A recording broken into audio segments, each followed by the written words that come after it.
Méditons avec le pasteur Ertis. Méditons avec le pasteur Ertis. Le lecteur de la Bible 2020 a prévu pour vendredi 26 juin 1 Jean 4, 1 à 6. Verset de la semaine, c'est-à-dire verset à mémoriser en ayant une semaine, c'est Romains 5, 8. Mais Dieu prouve son amour envers nous en ce que lorsque nous étions encore des pécheurs, Christ est mort pour nous. Romains 5, 8. Dans ce texte, il s'agit des caractéristiques des faux prophètes. D'abord, leur fausse doctrine sur la personne de Christ. Ensuite, leur attitude envers le monde. Pour approfondir la méditation, voici les questions.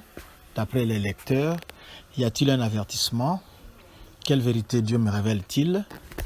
Quel verset m'interpelle le plus? Pour ma prière, y a-t-il quelque chose que Dieu me montre, dont j'ai à me repentir, auquel croire et obéir, pour lequel le remercier et le louer, pour lequel lui formuler ma demande? Nous allons prier.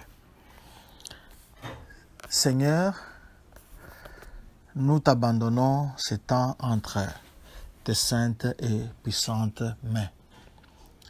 Nous voulons t'écouter, nous parler, nous ouvrir les yeux, parce que nous sommes dans les derniers temps et il y a beaucoup d'antéchrist ou d'antichrist parmi nous. Comment les détecter? Telle est la grande question. Merci de nous aider au travers de ce texte.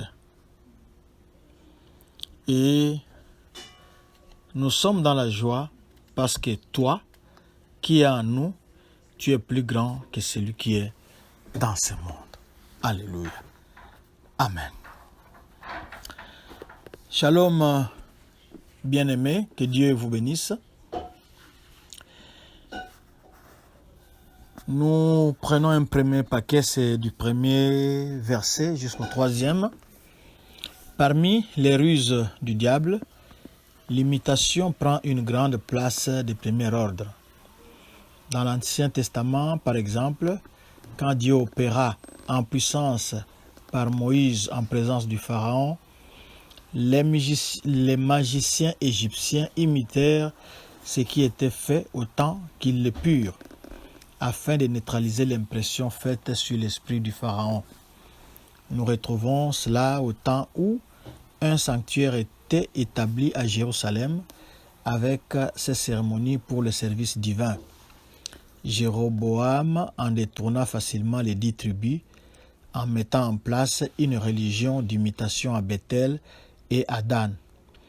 Les premiers versets du chapitre 4 montrent que Satan a commencé ses imitations trompeuses très peu après que la foi eut été transmise aux saints par les apôtres choisis de Dieu. L'apôtre Jean, le dernier des apôtres, vécut assez longtemps pour voir beaucoup de faux prophètes déjà sortis dans le monde. Ça, c'est d'après le premier verset.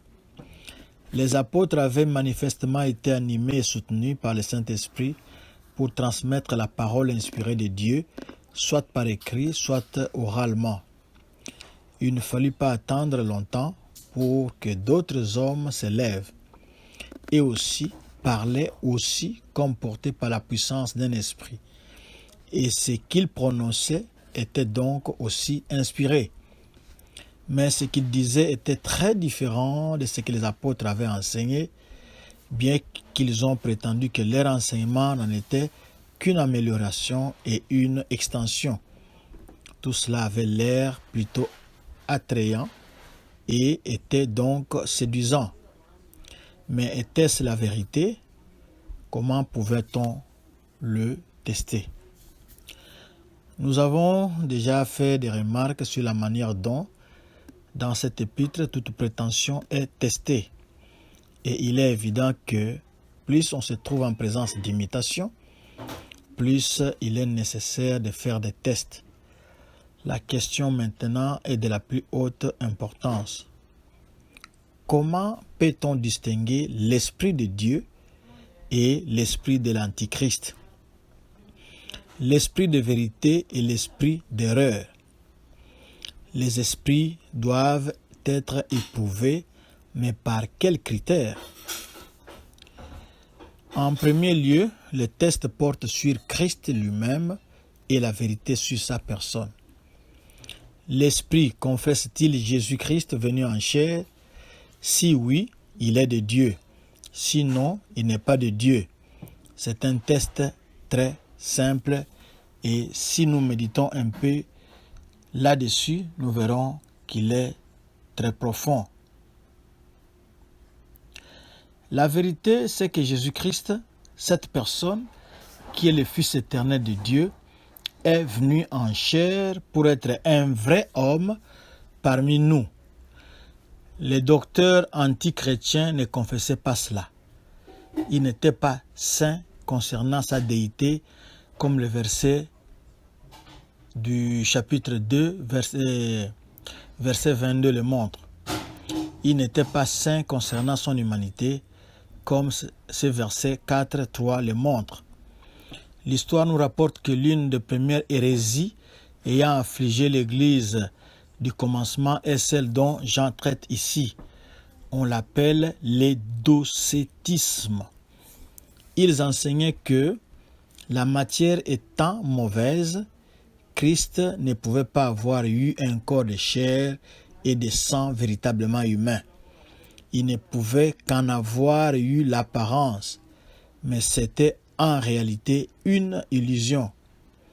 Une autre forme d'erreur au sujet de l'humanité de Christ a aussi troublé l'Église du commencement, quand des hommes se levèrent pour dire que le siège du péché se trouve dans la partie spirituelle de l'homme plutôt que dans son corps matériel. Ils niaient la partie spirituelle de son humanité et mettaient l'accent sur la réalité de sa chair. Cela a eu lieu 1 ou 2 siècles plus tard. Il n'y a ici aucune référence à ces hommes. Un autre groupe avait prétendu que Jésus était un homme et le Christ était une autre personne. C'est pour cela que vous voyez ici dans ce texte l'apôtre Jean au verset 2 dit ceci: reconnaissez à ceci l'Esprit de Dieu. Tout esprit qui se déclare publiquement pour Jésus-Christ, venu en chair, est de Dieu. Il n'a pas simplement parlé de Jésus, mais il veut parler de Jésus-Christ pour dire que c'était une seule et même personne. C'était 100% Dieu et 100% homme dans les mêmes corps, dans la même enveloppe corporelle. Ce n'était pas des personnes distinctes. C'était des hérésies qu'il y avait au début de la chrétienté. Et Jésus-Christ vint en chair, une chair d'une nature parfaitement sainte. Et il y avait donc en lui cette manifestation merveilleuse de la vie éternelle dont parle le premier verset de l'épître. Nier sa venue en chair revient non seulement à nier la possibilité de cette manifestation claire parmi nous, mais aussi à nier qu'il y ait eu là en lui la plénitude divine qui a à se manifester. Or, ce sujet est traité ici encore plus vigoureusement. Nous n'avons pas besoin d'attendre un démenti ouvert, car l'absence même de confession de la vérité suffit à trahir l'esprit de l'Antéchrist.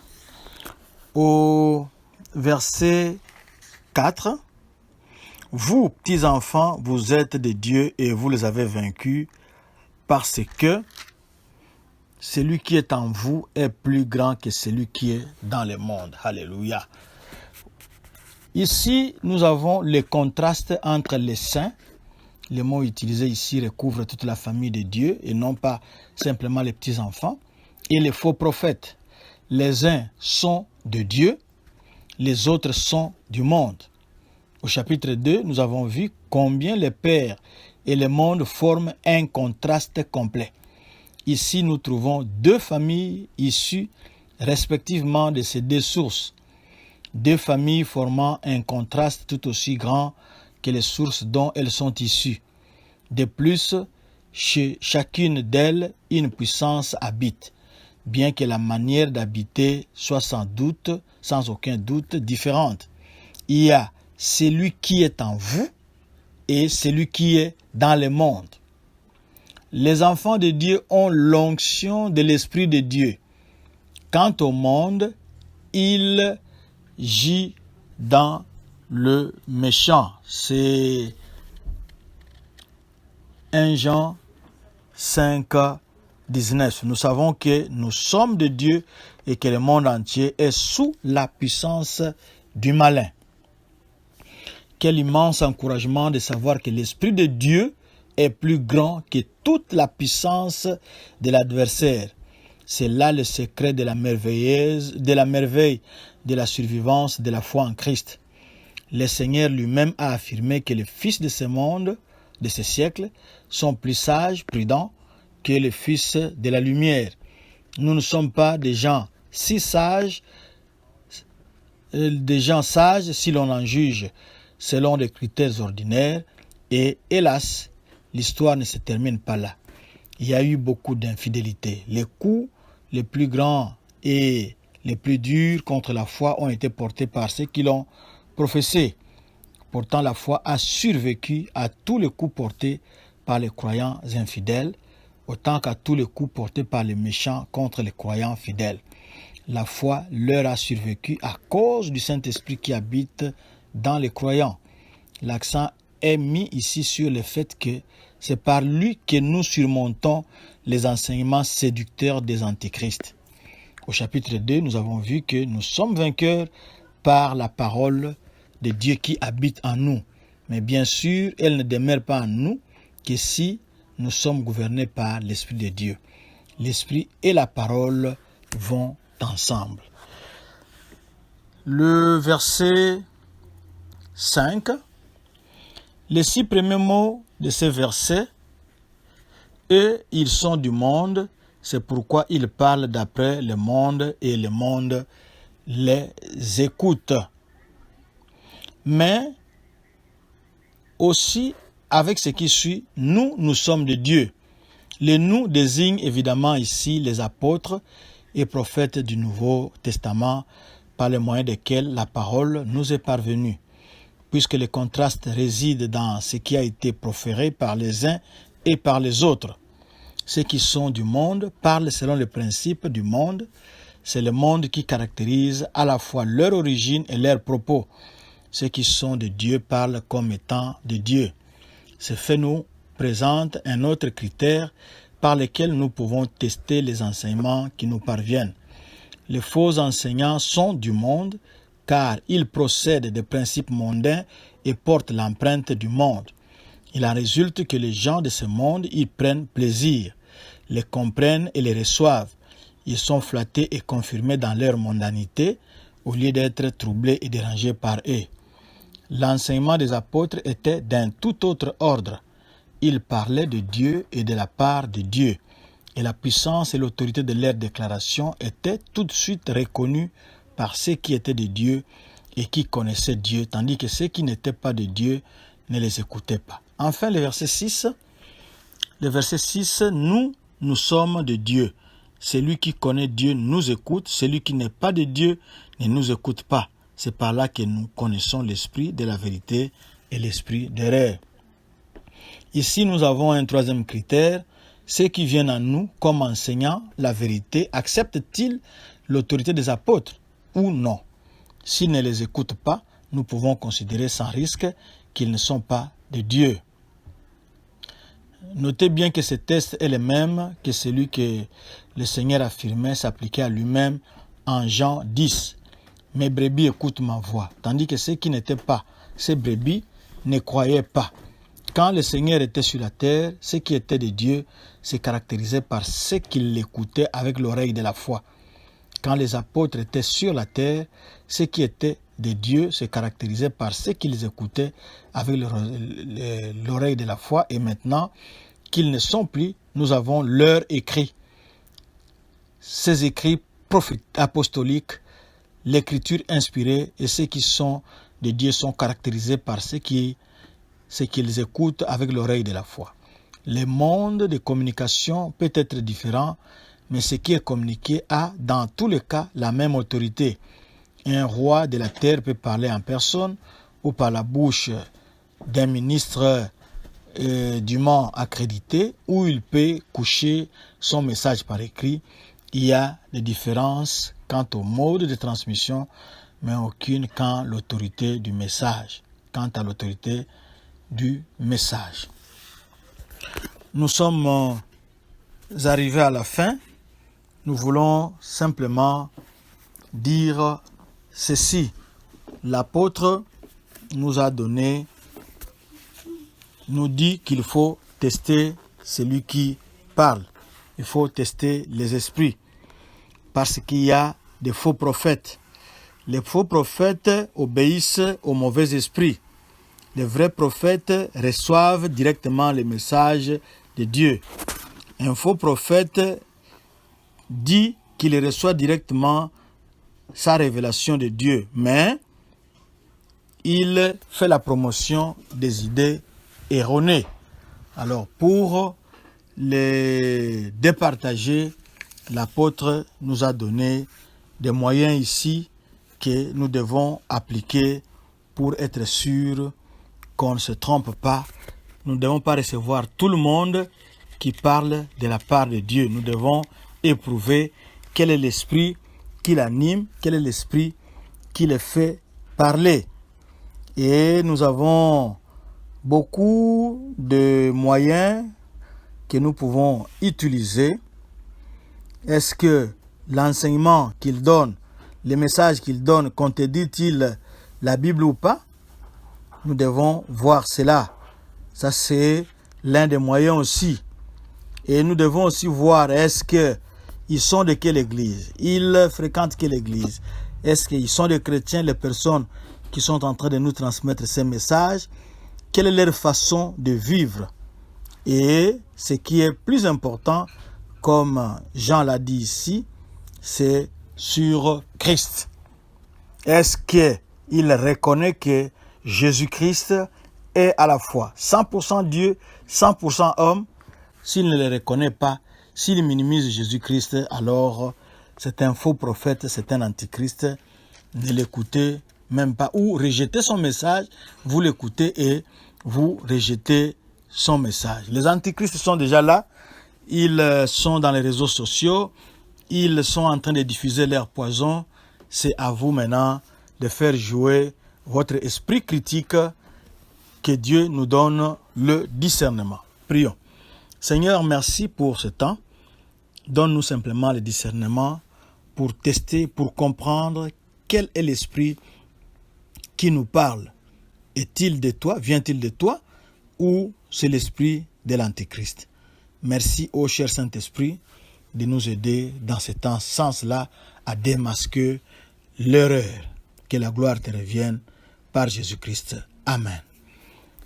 Voici notre adresse www.église.doxadeo.com, sur Facebook Doxadeo Lushi, sur Twitter et YouTube Doxadeo Lubumbashi. Shalom, shalom, et que Dieu vous bénisse, à lui toute la gloire, parce qu'il n'y en a point comme lui.